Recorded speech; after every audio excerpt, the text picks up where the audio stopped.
bisa bahasakan saja bahwa tidak ada listrik itu artinya tidak ada kebahagiaan, tidak ada kemajuan, tidak ada kesejahteraan dalam kehidupan. Karena listrik itu juga akan mengikuti tentang perkembangan sumber daya manusia di daerahnya. Semakin listrik itu berlimpah atau 24 jam, itu semakin banyak peluang dan kesempatan bagi masyarakat itu untuk menggunakannya, untuk menimba ilmu pengetahuan, wawasan. Nah, saya paham sekali bahwa kenapa PLN itu harus diurus oleh negara.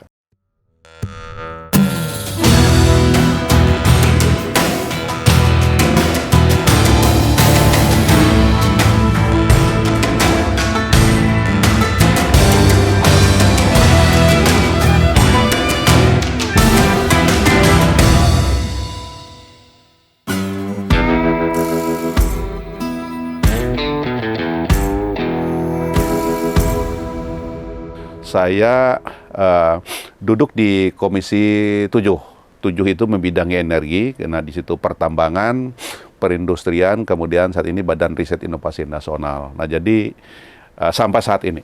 Lalu apa yang saya harus lakukan dengan posisi saya sebagai anggota DPR mewakili Kalimantan Tengah itu seperti yang saya lakukan saat ini, karena di Kalimantan Tengah itu memang pertambangan juga cukup banyak, ya, cukup punya potensi, perkebunan termasuk sawit dan lainnya juga cukup banyak potensi. Ya, saya bersyukur saya harus belajar gitu ya, karena memang saya bukan orang teknik di pertambangan, tetapi setelah saya memahami di situ bukan hanya bekerja tambang, tetapi juga ada pekerjaan-pekerjaan lain yang bisa saya membantu daerah kami di Kalimantan Tengah itu, ya terutama karena ada bidang mineral, ya, kemudian ada bidang gas dan bahan bakar minyak, ya, kemudian juga ada listrik atau PLN. Nah, saya lebih tertarik pekerjaan yang saya galuti saat ini. Yang pertama itu adalah tentang mengurus tentang listrik. Ternyata Kalteng itu salah satu provinsi yang listriknya sangat minim, ya. Artinya gambarannya Kalteng itu merupakan daerah yang paling terluas saat ini, provinsi yang terluas di Indonesia saat ini kondisinya. Dan Kalteng juga punya 13 kabupaten dan 1 kota. Ada 1.571 desa yang ada di sana itu, ya, kemudian ada 136 kecamatan. Jadi ini daerah sangat luas, ya. Bisa kalau kita bandingkan dengan Pulau Jawa itu 1,5 kali Pulau Jawa. Nah, sehingga disitulah kita melihat tidak mudah untuk membangun Kalteng yang sangat luas dengan anggaran yang terbatas, tentu juga membuat infrastruktur dan pembangunan ekonomi di sana itu lambat. Ya, jadi itu sesuatu hal yang terjadi. Ya, ini sebenarnya bagian dari cita-cita saya waktu saya ingin jadi gubernur. Saya sebenarnya ingin sekali membangun Kalteng itu lebih cepat gitu, lebih maju gitu. Ya, tetapi karena tadi saya katakan saya tidak terpilih, ya artinya saya tetap berkiprah untuk membangun Kalteng itu dari segi yang lain.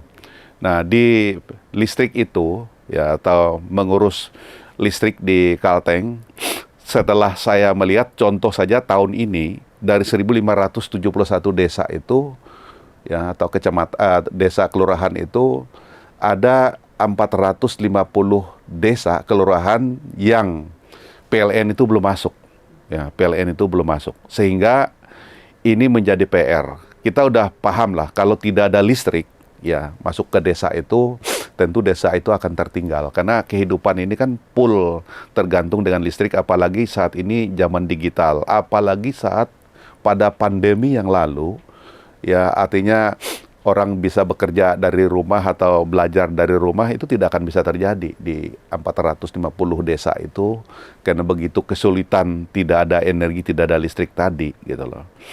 Nah, disitulah saya berpikir keras, ya, bagaimana agar saya lebih fokus saja, ya, membangun daerah saya ini atau Kalimantan Tengah ini.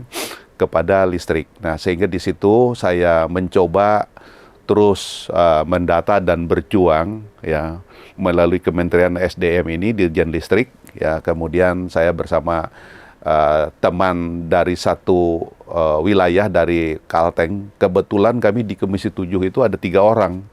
Ya, ada teman dari Golkar, ada teman dari Gerindra. Jadi sehingga yang duduk di Komisi 7 itu ada kami bertiga. Nah, kami bertiga kompak ya supaya bagaimana solusi ya untuk melistrikkan Kalteng yang memang tertinggal dari segi kelistrikan.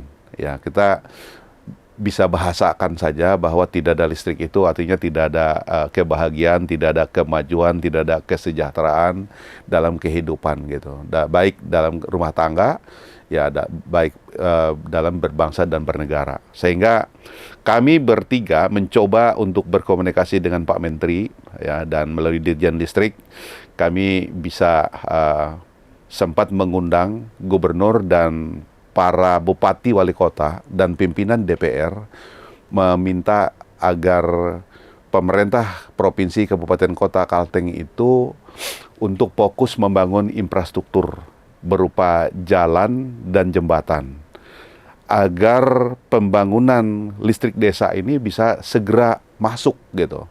Karena kesulitannya itu di samping memang anggaran yang terbatas, tetapi karena memang infrastruktur yang membuat kesulitan.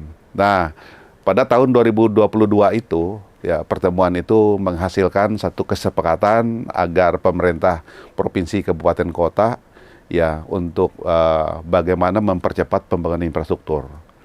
Nah, jadi singkat kata mungkin bisa saya katakan 2023 seperti tahun ini pembangunan yang dilakukan oleh PLN ke Kalteng listrik desanya itu 125 desa ya, dan juga ada 5 dusun kalau tidak salah, itu menjadi hampir 130 yang dibangun tahun ini 2023 ini. Ini dalam rangka percepatan.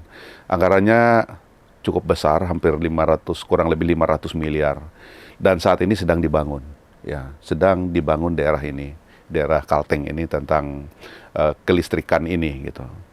Nah, ini merupakan rekor yang sangat fantastis kata orang-orang PLN, karena tidak pernah, biasanya paling banyak kita bisa membangun 20-30 desa setiap tahun untuk membangun listrik desa di Kalteng karena keterbatasan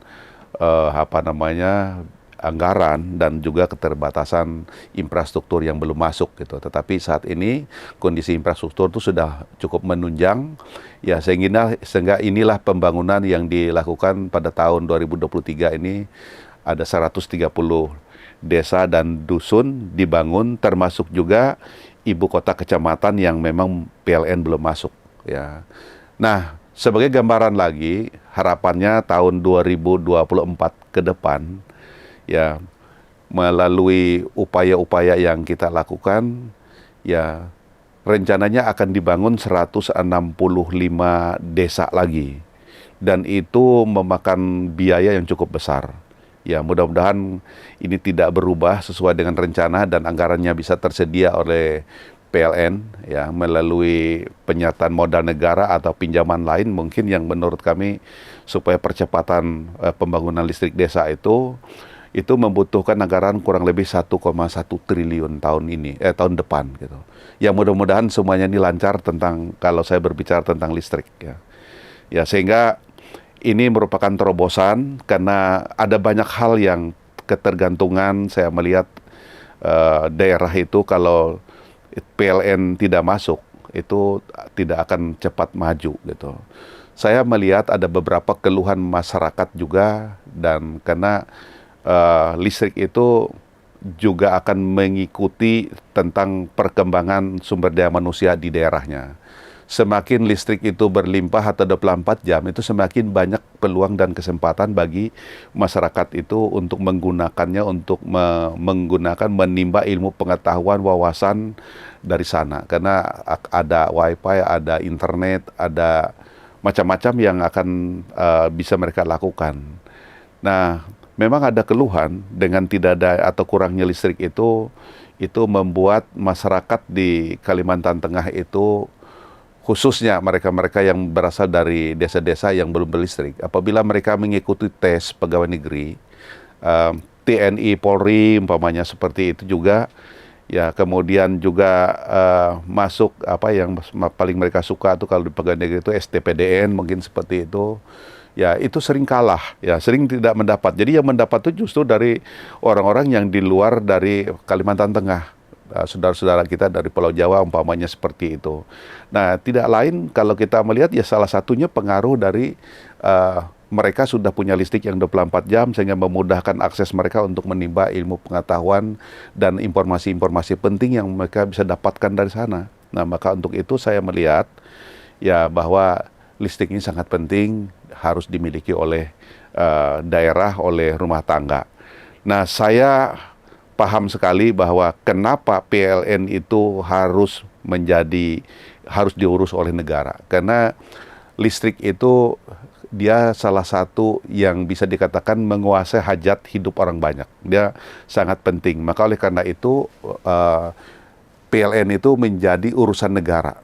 Ya, jadi harapannya itu seperti apa yang terjadi dengan sesuai dengan Undang-Undang Dasar dan juga Pancasila sila kelima itu keadilan sosial bagi seluruh rakyat Indonesia itu kita ingin terwujud.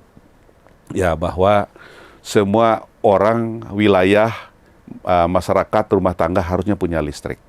Ada listrik gitu.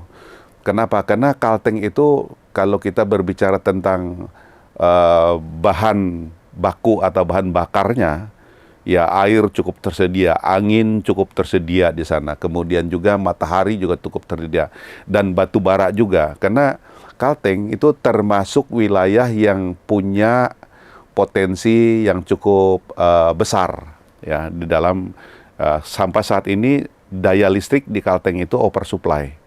Karena di sana ada pembangkit batu bara atau tenaga uap, kemudian juga gas alam gitu ya. Ya. Yang ada di sana, sehingga di sana itu pembangkitnya sudah cukup banyak dan terjadilah kelebihan daya atau oversupply yang tidak banyak dimanfaatkan. Tetapi kesulitannya adalah membangun jaringan. Kemudian juga kesulitannya karena rumah tangga yang jaraknya sangat jauh. Ya.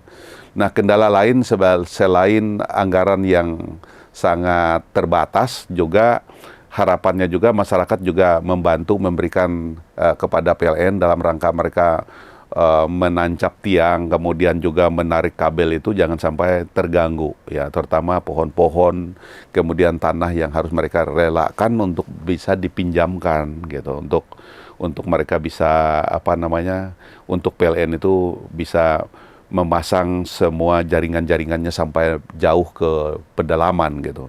Sering juga ada gangguan juga karena masyarakat yang tidak paham dan tidak mengerti, mereka tidak memberikan dan kan minta ganti rugi dan sebagainya.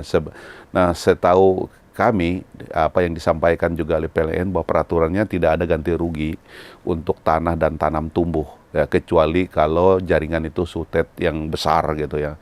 Kalau yang hanya tekanan di bawah mungkin 20 atau 30 volt itu tidak bayar gitu. Nah inilah kalau kita bercerita tentang listrik, maka oleh karena itu saya konsen sekali, ya ingin sekali mempercepat pembangunan listrik ini masuk ke Kalimantan Tengah itu supaya menjadi provinsi yang juga sudah harus merdeka dari kegelapan ya, atau Indonesia terang itu bisa terwujud. Tetapi saya sudah menghitung tidak akan bisa ya, tidak akan bisa. Kenapa? Karena kalau toh tahun 2024 nanti 165 desa umpamanya dibangun, masih kurang lebih 200 lagi tersisa. Sementara masa tugas kami di periode 2019-2024 itu kan akan berakhir di bulan September akhir.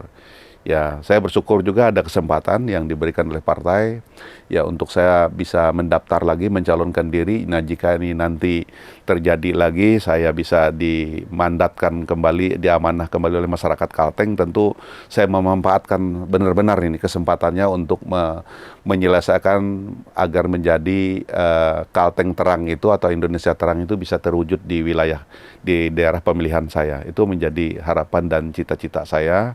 Ya, saya yakin sekecil pekerjaan ini pun aku merasa bahwa ini tentu sangat menentukan ya dalam kehidupan berbangsa dan bernegara. Kemudian sebagai wakil rakyat, saya merasa saya punya pekerjaan yang sangat-sangat membantu masyarakat. Itulah bagian yang harus saya perjuangkan. Saya sangat bangga ya karena PD Perjuangan, ya kemudian praksi PD Perjuangan dan di Komisi 7 itu bagian yang memang saya harus lakukan.